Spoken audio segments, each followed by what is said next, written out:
এই নাস্তাটি এইভাবে বানালে ঘন্টার পর ঘন্টা এত বেশি নরম তুলতুলে হয়ে থাকবে যে ছোট বড় সবাই পছন্দ করবে, আর খেতে হবে দারুণ সুস্বাদু। আর এটা বানানো খুবই সহজ। তো এই নাস্তাটি বানানোর জন্য লাগবে একটি ডিম। তো ডিমের মধ্যে অ্যাড করে দিতে হবে স্বাদ মতো নুন, তার সঙ্গে দিতে হবে হাফ চামচ মতো চিনি। এখন এই তিনটি উপকরণ একদম ভালো করে ফেটিয়ে নিতে হবে যতক্ষণ না চিনি ভালোভাবে গলে যাচ্ছে। চিনিটা গলে গেছে, তো এখন এর মধ্যে দিয়ে দিচ্ছি 1 কাপ ময়দা। ময়দার পরিমাণটা নিজেদের প্রয়োজন বুঝে বাড়িয়ে বা কমিয়ে নিতে পারো। দিয়েছি 2 চামচ মতো গুঁড়ো দুধ, তার সঙ্গে চিলি ফ্লেক্স মানে 1 চামচ শুকনো লঙ্কা কুচি। এবার ওই কাপের মাপ করে 1 কাপ জল নিয়েছি, সেটাও অল্প অল্প করে এভাবেই অ্যাড করতে হবে। এইভাবে অল্প অল্প করে জলটা যদি দেওয়া হয় তাহলে যে গুঁড়ো দুধ বা ময়দা ব্যবহার করেছি সেটার কিন্তু কোনো গোটা থাকবে না, একদম মসৃণভাবে এই মিশ্রণটা রেডি হয়ে যাবে। আবারও হাফ কাপ মতো জল দিয়ে ভালো করে মিশিয়ে নিয়েছি।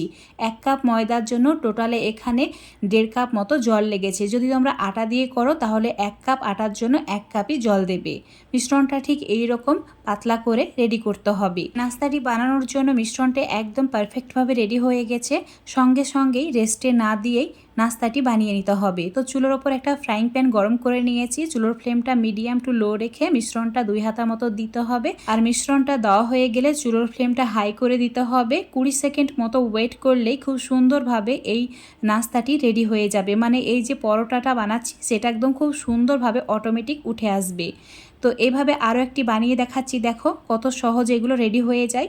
তো এইভাবে সবগুলো রেডি করে নিয়েছি। আর এগুলো ঠান্ডা হয়ে যাওয়ার পর দেখো কতটা নরম তুলতুলে হয়ে আছে। এই পরোটাগুলো এইভাবেই তোমরা স্টোর করে রেখে দিতে পারো, এটা একদমই নষ্ট হয় না। যখনই বের করবে এরকম নরম তুলতুলে হয়েই থাকবে। এবার নাস্তাটির মধ্যে যে পুর ব্যবহার করব সেটি বানানোর জন্য ফ্রাইং প্যানে 2 চামচ মতো সর্ষের তেল দিয়েছি, তাতে কাশ্মীরি লঙ্কার গুঁড়ো দিয়েছি 1 চামচ। এবার একটা মিডিয়াম সাইজের পেঁয়াজকে স্লাইস করে কেটে নিয়ে অ্যাড করেছি। আর যে যেমন ঝাল খেতে পছন্দ করো সেই হিসাবে এখানে কাঁচা লঙ্কাটা অ্যাড করবে। এখন চুলোর ফ্লেম মিডিয়ামে রেখে সমস্ত কিছু হালকা একটু ভেজে নিতে হবে। তারপর দিয়ে দিতে হবে সামান্য পরিমাণে হলুদের গুঁড়ো, স্বাদ মতো নুন, আর দিয়ে দিতে হবে ধনের গুঁড়ো সামান্য পরিমাণে। এবার আবার ওই সমস্ত কিছু ভালো করে একবার ভেজে নিতে হবে। মিডিয়াম আঁচে 1 মিনিট এইভাবে একটু ভেজে নিয়েছি। এখন এর মধ্যে দিয়ে দিতে হবে সেদ্ধ আলু। তাও আলুর পরিমাণটা নিজেরা যতটুকু নাস্তা বানাতে চাও সেই হিসাবে আলুটা সেদ্ধ করে নেবে। এখানে আমি 3টি আলু ব্যবহার করেছি মিডিয়াম সাইজের।